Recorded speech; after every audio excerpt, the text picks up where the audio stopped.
ஜெய் ஸ்ரீ மாத்ரே நமக. ஜெய் குருத ஜெய் குரு பரசரம். நமஸ்காரம். நான் கரூர்லேருந்து வல்சலா பணிக்கர், பிரசன்ன ஜோதிடர். இன்னைக்கு நம்ம கார்த்திகை மாத பலன்கள் மிதுன ராசிக்கு எப்படி இருக்குன்னு பார்க்க போகிறோம். இந்த கார்த்திகை மாதம் வந்து எப்போ பிறக்குது அப்படின்னா 16/11/2025 மதியம் 1:35க்கு அஸ்த நட்சத்திரத்தில் இந்த மாதம் வந்து பிறக்குது. நான் சொல்கிறது திருக்கணிதப்படி சொல்கிறேன். இந்த மிதுன ராசியை பொறுத்த வரைக்கும் இந்த மாதம் வந்து ரொம்ப ரொம்ப நல்லா இருக்குது.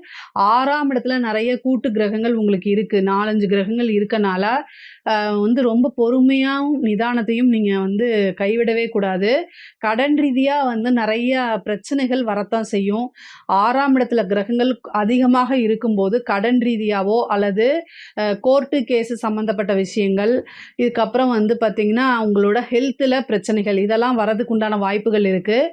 இது அத்தனைக்குமே நீங்கள் வந்து வழிபாடு பண்ணணும் அப்படின்னா ஆஞ்சநேயர் வழிபாடு பண்ணுங்க. மிதுன ராசியை பொறுத்த வரைக்கும் இந்த கடன் பிரச்சனையாக இருக்கட்டும், கோர்ட்டு கேஸு பிரச்சனையாக இருக்கட்டும், அதே மாதிரி உங்கள் ஹெல்த்தில் பிரச்சனையாக இருக்கட்டும், இது எல்லாமே 3க்குமே வந்து ஒரே தீர்வு என்ன அப்படின்னா இந்த மாதம் வந்து கார்த்திகை மாதம்னாலே கலியுக வரதன் ஐயப்பன் தான். ஐயப்பன் வழிபாடும் பண்ணிக்கோங்க, அதே நேரத்தில் ஆஞ்சநேய வழிபாடும் பண்ணிக்கோங்க. இதனால வந்து என்னென்னா தலைக்கு வர கண்டம், தலைக்கு வர்றது தலப்பாயோட போகும். நீங்கள் எவ்வளோ விஷயங்கள் கையாண்டாலும் சரிங்க, கடைசியில் உங்களுக்கு நல்லது நடக்கணும் அப்படின்னா ஒரு தெய்வத்துடைய அனுகிரகம் கட்டாயம் உங்களுக்கு வேணும். அதனால் நீங்கள் இந்த மாதம் இந்த 2 வழிபாடை மட்டும் பண்ணுங்கள். எவ்வளோ பிரச்சனைகளாக இருந்தாலும் சரி கட்டாயம் சமாளிச்சிட முடியும். பொதுவாகவே இந்த 6ஆம் இடத்துல கூட்டு கிரகங்கள் அதிகமாக இருக்கனால வருமானம் காசு பணத்தில் எந்தவித தடையும் கிடையாது. ஆனால் நீங்கள் அதை கவலைப்பட வேண்டாம். தொழில் ரீதியாக நிறைய மாற்றங்கள் உங்களுக்கு இருக்குங்க. 10ஆம் இடத்துல சனி வக்ரமாக இருக்கிறாரு. அதே நேரத்தில் இந்த மாதம் வந்து அதிசாரத்தில் போன குரு மறுபடியும் உங்கள் ராசிக்கே வராரு. கொஞ்சம் தலைவலியாகத்தான் இருக்கும், ஆனாலும் சமாளிக்க முடியும். சமாளித்து தான் ஆகணும், வேறு ஆப்ஷன் இல்லை, சமாளிங்க. ஆனால் கிரகங்கள் எல்லாமே ஒரே நேரத்தில் ஒரே இடத்துல இருக்கும்போது, அதாவது தலைவலி வந்து ஒரு பாயிண்ட் இருக்கிறத விட இந்த மாதம் கொஞ்சம் கூடுதலாக 2 பாயிண்ட்டாக சேர்ந்து இருக்கும். ஆனால் அதை சமாளிச்சிட முடியும். 5ஆம் இடத்துல சுக்கிரன் இருக்கிறது நல்ல அதிர்ஷ்டம்தான். அதனால கடவுளுடைய துணை உங்களுக்கு இருக்குது. எவ்வளோ பெரிய பிரச்சனைகள் இருந்தாலும் நம்ம கூட கடவுளுடைய ஆசையும் அனுகிரகம் இருக்கும்போது அதை வந்து ஈஸியாக ஹேண்டில் பண்ணிடலாம். நீங்கள் கவலைப்படாதீங்க, மனசில் தைரியமோடு இருக்கணும். தொழில் ரீதியாக நிறைய மாற்றங்கள் இருக்குது. தொழில் படிப்படியாக வந்து உங்களுக்கு உயர்வான நிலையும் நல்ல லாபமும் வந்து சேருங்க. 6ஆம் இடத்துல நிறைய கிரகங்கள் இருக்கும்போது காசு பணத்துக்கு பிரச்சனை இருக்காதுங்க. அதனால் வந்து நீங்கள் பண்ணக்கூடிய சர்வீஸ் மூலிமா உற்பத்தி சார்ந்த தொழில்கள் இதெல்லாமே வந்து நல்ல பலன்கள் கொடுக்கும். ஒரு சிலருக்கெல்லாம் வந்து தொழிலுக்காக கடன் கிடைக்கும். தொழிலுக்காக கடன் வாங்கியிருந்தவங்களுக்கு கடனை அடைக்கிறதுக்கு உண்டான அமைப்புகள் இருக்குது. அதே மாதிரி உத்தியோகத்தில் இருக்கவங்களுக்கு ஒரு நல்ல ப்ரமோஷன்ஸு, அதே மாதிரி நல்ல வருமானம் அப்படிங்கிறது இருக்குது. கூடுதலாக பணிச்சுமையும் வரும். இந்த மிதுன ராசிக்கு வந்து நிறைய ஒர்க் இருக்கும், ஆனால் வந்து ஒர்க் பேர்டனாக இருக்கும். அதுக்கு உண்டான பணம் கிடைக்குமா அப்படின்னா ரூ. 100 கிடைக்கக்கூடிய இடத்துல ரூ. 50 கிடைக்கும். நீங்கள் எக்ஸ்ட்ராவாக வேலை பார்த்தீங்கன்னா ரூ. 100 உங்களுக்கு கிடைக்கணும் அப்படின்னா பாதி அமௌண்ட்டு தான் கிடைக்கும். ஏன்னா குரு 2 கிரகங்கள் வக்ரகதியாக இருக்குது. அதனால் அதே மாதிரி வந்து சுக்கிரனுடைய அனுகிரகம் இருக்கனால அது வந்து என்னென்னா கிடைக்க வேண்டிய டைமில் உங்களுக்கு கிடைச்சிரும். ஆனால் இன்றைக்கி இந்த மாதம் வந்து கிடைக்காது. ஆனால் வேறொரு மாதங்களில் உங்களுக்கு கட்டாயம் அதுக்கு உண்டான பலன் உறுதியாக உண்டு. அதே மாதிரி சனி பாதகத்தை பார்த்துட்ருக்கு, 7ஆம் இடத்தை பார்த்துட்ருக்கு. அதனால் வந்து நீங்கள் பேசக்கூடிய வார்த்தைகளை நிறுத்தி நிதானமாக கையாளணும்.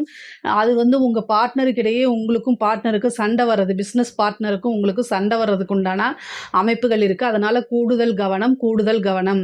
6ஆம் இடத்துல கிரகங்கள் இருக்கனால ஒன்று நீங்கள் மற்றவங்ககிட்ட தேவையில்லாமல் சண்டைக்கு போகிறதும், இல்லை அப்படின்னா உங்ககிட்ட மற்றவங்க சண்டைக்கு வர்றதும், இந்த மாதிரி பிரச்சனைகள் இருக்குது. அதனால் கவனம் தேவை. அதாவது ஒரு விஷயத்தை எடுக்கும்போது நிறுத்தி நிதானமாக யோசித்து செயல்படுங்க. நீங்கள் எல்லாத்தையுமே எந்த ஒரு விஷயத்தையும் மனசுக்கு கொண்டு போய் கஷ்டப்படுத்திக்க மாட்டீங்க, சாதாரணமாக எடுத்துக்குவீங்க. ஆனால் அதே நிலையில் உங்களுக்கு ஆப்போசிட்டில் இருக்கிறவங்க, அது ஃப்ரெண்டாகவும் இருக்கலாம், பார்ட்னராகவும் இருக்கலாம், எல்லாருமே அப்படியே எடுத்துக்குவாங்கன்னு சொல்ல முடியாது. நீங்கள் ஒரு விஷயத்தை சிரிச்சுட்டு ஈஸியாக கடந்து போவீங்க. அதே மாதிரி மனநிலை மற்றவங்களுக்கும் இருக்குமா? இருக்காது. அதனால் நீங்கள் தயவுசெய்து பேசக்கூடிய ஒவ்வொரு வார்த்தைகளையும் நிறுத்தி நிதானத்தை கடைபிடிக்கல அப்படின்னா சண்டை சச்சரவுகள், அதனால ஏகப்பட்ட நஷ்டங்களும் மன அளவில் கஷ்டமும் உங்களுக்கு தானாகவே வந்துடும். அதனால் ரொம்ப பொறுமையாக ஹேண்டில் பண்ணிக்கங்க. இதுக்கப்புறம் வந்து உங்களுக்கு 6ஆம் இடத்துல வந்து செவ்வாய் இருக்காரு. ஹெல்த் ரீதியா பிரச்சனைகள், ஏதாவது ஒரு மருத்துவ செலவு, வண்டி வாகனங்கள்ல பிரச்சனை, இந்த மாரி வரதுக்கு அமைப்புகள் இருக்கு. அதனால கூடுதலா கவனம். ஏன்னா 4க்குடைய புதன் உங்க ராசி அதிபதியும் அவரும் 6ல போய் இருக்காரு. அப்போ வந்து என்ன ஆகும் அப்படின்னா, வண்டி வாகனங்கள்ல போகும்போது நிறுத்தி நிதானமா போணும். இல்ல அப்படின்னா தேவையில்லாத விரயங்கள் ஆகும். இப்போ உங்களுக்கு நீங்க போயிட்டுருப்பீங்க, திடீர்னு ஒரு நாய் வரும். இந்த மாரி ஏதாவது ஒரு பிரச்சனைகள் வரும். அல்லது குடிச்சிட்டு யாராவது வருவாங்க. அதே ஒரு பிரச்சனையா போகும். நீங்க கரெக்ட்டா இருந்தாலும் இந்த மாரி வரதுக்கு வாய்ப்புகள் இருக்கு. அல்லது வந்து உங்க உடல்நிலையில ஏதாவது சர்ஜரியோ அல்லது சின்ன சின்ன மருத்துவ செலவுகளோ வரும். இத தாண்டி வந்து உங்களுக்கு 6ஆம் இடத்துல கிரகம் இருக்கனால சண்டை சச்சரவுகள், தேவையில்லாத வீண் பிரச்சனைகள் வரதுக்கு உண்டான அமைப்புகள் இருக்கு. அதனால தான் தெய்வ வழிபாட பண்ணிக்கங்க. அது அந்த மாரி பிரச்சனைகள் வராம இருக்கும். தலைக்கு வர்றது தலைப்பாயோட போகும் அப்படின்னு சொல்றது. கோர்ட்டு கேஸு பிரச்சனைகள்ல நீங்க வெற்றி பெறணும் அப்படின்னா, வழக்குகள வெற்றி பெறணும் அப்படின்னா, கட்டாயம் வந்து கணபதி வழிபாடும், ஆஞ்சநேய வழிபாடும் உறுதியாக நீங்க பண்ணணும். அப்பதான் நீங்க கோர்ட்டு கேஸ் வழக்குகள ஜெயிக்க முடியும். நீங்க கம்முனு இருந்தா கூட செக்கு கேஸோ, இல்ல வேற ஏதோ ஒரு கேஸோ உங்க மேல போட்டு, அதனால பிரச்சனைகள உண்டு பண்றதுக்கு வாய்ப்புகள் இருக்கு. அதனால கூடுதலா கவனம் தேவை நீங்க. கவனமாக இருந்துக்கங்க. நீங்க அது மேல கேஸ் போட்டிருக்கீங்க அப்படின்னா, அதெல்லாம் ஃபேவரா வரதுக்கு உண்டான அமைப்புகள் இருக்கு. பொதுவாவே படிக்கக்கூடிய குழந்தைங்களுக்கு படிப்புல ஆர்வம் இருக்குமானா, கொஞ்சம் வந்து அ அந்த டைவர்ட் ஆவாங்க. படிக்கக்கூடியவங்க படிப்புல நிதானமாவும், படிப்புல ஃபோக்கஸ்டாவும் இருக்கணும். இல்ல அப்டின்னா, நீங்க நெனச்ச ரிசல்ட்ட எடுக்க முடியாது. அதனால கவனமாக இருக்கணும். உயர்கல்வி படிக்கிறவங்களுக்குலாம் வந்து நல்ல வேலைக்கு போறதுக்கு உண்டான அமைப்புகள் இருக்கு. நல்ல ரிசல்ட் வரும். இன்டர்ன்ஷிப் கிடைக்கிறது, அதே மாரி பிளேஸ்மெண்ட் ஆகுறது, இது எல்லாமே உங்களுக்கு ரொம்ப நல்லா இருக்கு. படிச்சு முடிச்சுட்டு வேலை தேடிட்டு இருக்கவங்களுக்குலாம் வேலை கிடைச்சிரும். உத்தியோகத்துல இருக்கவங்களுக்குலாம் நல்ல ஒரு ப்ரமோஷன் கிடைக்கும். உத்தியோகத்துல இருக்கவங்களுக்கு ரொம்ப ரொம்ப அருமையா இருக்கு. கூடுதலான பணிச்சுமைகள் உறுதியாக இருக்குங்க. இந்த பொதுவாவே மிதுன ராசியில இருக்கக்கூடிய ஆணாக இருந்தாலும் சரி, பெண்ணாக இருந்தாலும் சரி, அவங்களுடைய லைஃப் பார்ட்னர் கிட்ட கூடுதலா கவனம் இருக்கணும். 6ஆம் இடத்துல நெறைய கிரகங்கள் இருக்கனால, சண்டைக்கு வான்னு உங்கள வாலண்டரியா கூப்பிடுவாங்க. அதனால போயிறாதீங்க. அது வந்து ரொம்ப உங்களுக்கு வந்து அப்படியே இறுக்கி புழிஞ்ச மாதிரி உங்களுக்கு ஆயிரும். மனச வந்து அப்படியே கசக்கி புழிஞ்சா எவ்வளோ வலிக்கும் அந்த மாரி ஆயிரும். அதனால ஒருவரை ஒருவர் கணவனாக இருந்தால் மனைவியும், மனைவியாக இருந்தால் கணவனும் ஒருவரை ஒருவர் புரிஞ்சு அனுசரிச்சு நடந்துக்கணும். நிதானமா இருக்கணும். அண்டர்ஸ்டாண்ட் இல்ல, அனுசரிச்சு போகக்கூடிய சூழ்நிலைகள் இல்லைன்னா, அந்த இடத்துல இல்லாம மூவ் ஆன் பண்ணி ஒரு 10 நிமிஷம் வெளியில போயிட்டு வந்துருங்க. இல்ல அப்படின்னா, சண்டை சச்சரவுகள் பெருசாயிரும். கோர்ட்டு, கேஸு, பஞ்சாயத்துன்னு போகும். இதெல்லாம் தேவையில்ல. வெளி நபர்களுடைய தலையீடுகள் இருந்தா அந்த குடும்பம் விளங்காம போயிரும். அதனால தயவு செய்து உங்களுக்குள்ள இருக்கக்கூடிய பிரச்சனைகள பொறுமையா பேசி, ஒருத்தர் இத பார்க்கக்கூடியவங்க, ஐயோ! இந்த டைம் நமக்கு சரியில்ல. அதனால நம்ம பொறுமையா போய்க்கலான்னு போயிட்டீங்கன்னா, வாழ்க்கையில ஜெயிச்சுருவீங்க. இல்ல அப்படின்னு உங்க ஈகோக்கு இடம் குடுத்தீங்க அப்படின்னா, வாழ்க்கையில தோத்து போயிருவீங்க. அதனால கவனமாக இருங்க. இந்த 1 மாத காலம் வந்து 6ஆம் இடத்துல நெறைய கிரகங்கள் இருக்கு. செவ்வாய், புதன், சூரியன். சரிங்களா? இதுக்கு அடுத்தது வந்து சுக்கிரனும் வராரு. 4 கிரகங்கள் இருக்கு. இது வந்து அவ்வளோ பெருசா நல்லது கிடையாது. அதுவும் இல்லாம விருச்சக ராசி வேற அது. அதனால சண்டைக்கு வான்னு கூப்பிடுவாங்க. குடும்பத்தில நிம்மதி இல்லாம போகும். இதெல்லாம் எதுக்கு? அதனால தவிர்க்கிறது நல்லது. பொறுமையாவும், நிதானமாவும் கையாண்டாலே பெரிய பிரச்சனைகள் வராது. பெண்கள பொறுத்தவரைக்கும், இந்த மிதுன ராசியில இருக்கக்கூடிய பெண்கள பொறுத்தவரைக்கும் அலட்சியம் கூடாது. எல்லா விஷயத்திலயும் கவனமாக இருக்கணும். நம்ம தானே செய்யலாம் அப்படின்னு ஃபாஸ்ட்டா செய்யாதீங்க. எந்த ஒரு விஷயத்தையும் யோசிச்சு செய்யுங்க. நிறுத்தி நிதானமா செய்யுங்க. ஃபேமிலியில என்ன விஷயத்த சொல்றாங்க? இந்த விஷயம் நம்மள எப்படி பாதிக்கும்? எதுக்காக சொல்றாங்க? அப்படின்னு யோசிச்சு செயல்படுங்க. நீங்க நல்ல நாலேட்ஜபிளா இருக்கலாம். அப்டேட்டடா இருக்கலாம். எல்லாமே உங்களுக்கு தெரிஞ்சாலும், நமக்கு எல்லாமே தெரியும் அப்படிங்கக்கூடிய எண்ணத்த இந்த மாசத்த மட்டும் ஒதுக்கி வச்சுருங்க. ஏன்னா, கிரகங்கள் சரியில்லாதம்போது வீட்ல தேவையில்லாம நீங்களே சண்ட போடுவீங்க. இல்லது உங்கள புரிஞ்சுக்காம சண்ட போடுவாங்க. எதுனாலும் மிதுன ராசி அமைதி காக்க வேண்டியது கட்டாயம் தேவை. ரொம்ப மெடிடேஷன் பண்ணுங்க. ஆழ்ந்த தியானம் வந்து உங்களைய அற்புதமான ஒரு மனிதராக்கிரும். அதனால ஆணாக இருந்தாலும் சரி, பெண்ணாக இருந்தாலும் சரி, ஆழ்ந்த தியானம் அப்படிங்கிறது ரொம்ப ரொம்ப நல்லது. அற்புத மனிதன் ஆக்கிரும். இத வந்து நல்லா ஞாபகம் வச்சுக்கங்க. அதேமாரி வீட்ல எங்கேயாவது வெளியில போறீங்க அப்படின்னா, வீட்ல இன்ஃபார்ம் பண்ணிட்டு போங்க. கல்யாணம் ஆனவங்களா இருந்தா கணவன்கிட்டயும், இல்ல கல்யாணம் ஆகாத பெண்களாக இருந்தால் பேரண்ட்ஸ் கிட்டயும் நீங்க என்னன்னா, எங்க போறீங்க?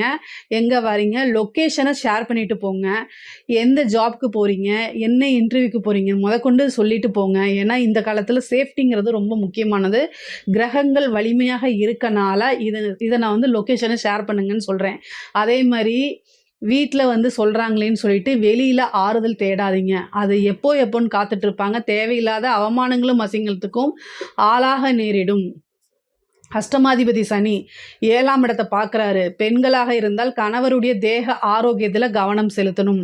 இந்த மாதம் வந்து மருத்துவ விரய செலவு உண்டு. அதனால மருத்துவ செலவு இருக்கனால ஹெல்த்ல ரொம்ப ரொம்ப பார்த்துக்கங்க. உங்களுடைய கணவருக்குமே நீங்க பார்த்துக்கணும்.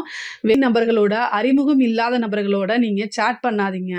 வீட்ல உங்களுக்கு சண்டை போடுறாங்கன்னா, அவங்களே கொஞ்ச நாள் கழிச்சு வந்து உங்களுக்கு ஆறுதல் சொல்லிருவாங்க. "அடிக்கிற கை தான் அணைக்கும்னு" ஒரு பாட்டு இருக்குல்ல, சேம். உங்கள இன்னைக்கு திட்டுறவங்க, நாளைக்கு உங்கள எந்த இடத்துலயும் விட்டு குடுக்க மாட்டாங்க. அவங்க தான் உங்களுடைய உலகம். அவங்க தான் உங்களுக்காக இருப்பாங்க, வாழ்க்கை பூரா. ஆனா, வெளிநபர்கிட்ட போயி, "என் குடும்பத்தில இப்படி நடக்குதுன்னு" நீங்க டிஸ்கஸ் பண்ணீங்கன்னா, அதுவே அவங்க அட்வான்டேஜா எடுத்துக்குவாங்க. இந்த காலத்தில நியூஸ்ல நெறைய விஷயங்கள் வருது. அதெல்லாம் பார்த்து பொறுமையா இருங்க. அழுகுங்க. வேற ஏதாவது உங்களுக்கு புடிச்ச விஷயங்கள செஞ்சு பழகுங்க. ஆனா, வெளிநபர்கிட்ட உங்களுடைய வீட்டு விஷயங்கள சொல்லாதீங்க. அதுவும் இந்த காலத்தில சொல்லாதீங்க. இந்த நேரத்தில சொல்லாதீங்க. இதுதான் நான் சொல்ல முடியும். அதேமாரி நெறைய பேருக்கு வந்து வாகனங்கள் வாங்கக்கூடிய அமைப்புகள் இருக்கு. புதுசா ஸ்டார்ட் அப் ஆரம்பிக்கிறதுக்கு உண்டான அமைப்புகள் இருக்கு. அதெல்லாம் செய்யுங்க. ஃபோக்கஸ அதில செலுத்துங்க. சூப்பரா வந்துருவீங்க. கலைத்துறை சம்மந்தப்பட்டவங்களுக்கு ரொம்ப ரொம்ப நல்லா இருக்கு. உங்களுடைய பேரு, புகழ் எல்லாமே திக்கெங்கும் பரவும். அந்த மாரி பேர், புகழ் கிடைக்கும். நெறைய பாராட்டுகள் கிடைக்கும். நெறைய காசு, பணம் சம்பாரிப்பீங்க. அரசியல் சம்மந்தப்பட்டவங்களுக்கு ரொம்ப சூப்பரா இருக்கு. மக்கள் கிட்ட நல்ல பேர் எடுப்பீங்க. அதே மாரி மீடியா சப்போர்ட் கிடைக்கும். கட்சி தலைமையிடமே வந்து உங்கள அங்கீகாரம் பண்ணும். புதிய புதிய வாய்ப்புகள் வரும். மீடியாவுல வந்து எப்பவுமே அந்த லைம்லைட்ல வந்து நீங்க இருந்துட்டே இருப்பீங்க. அதே மாரி ஈஸியா ஜெயிக்கிறதுக்கு உண்டான அமைப்புகளும் கிடைக்கும். அரசாங்க துறையில இருக்க உத்தியோகத்தில இருக்கவங்களுக்குலாம் இது ரொம்ப சூப்பரான டைமு. 6ஆம் இடத்துல கிரகங்கள் இருக்கனால ரொம்ப நல்ல அமைப்பு. திடீர்னு ஒரு ப்ரமோஷன், பெரிய மனிதர்களுடைய தொடர்புகள், அரசியல்வாதிகளுடைய தொடர்புகள் கிடைக்கும். அது மூலியமா நல்ல ஆதாயங்கள் பெறக்குண்டான அமைப்புகள்லாம் இருக்கு உங்களுக்கு. மிதுன ராசிய பொறுத்தவரைக்கும் காசு, பணம் நெறைய சம்பாதிக்கக்கூடிய அமைப்புகள்லாம் இருக்கு. இதில ஏதாவது சந்தேகங்கள் இருக்கு அப்டின்னா கமெண்ட்ஸ்ல கேளுங்க. கட்டாயம் நான் ஆன்சர் பண்றேன். நம்மளுடைய சேனல லைக் பண்ணுங்க, ஷேர் பண்ணுங்க, சப்ஸ்கிரைப் பண்ணுங்க. நன்றி, வணக்கம்.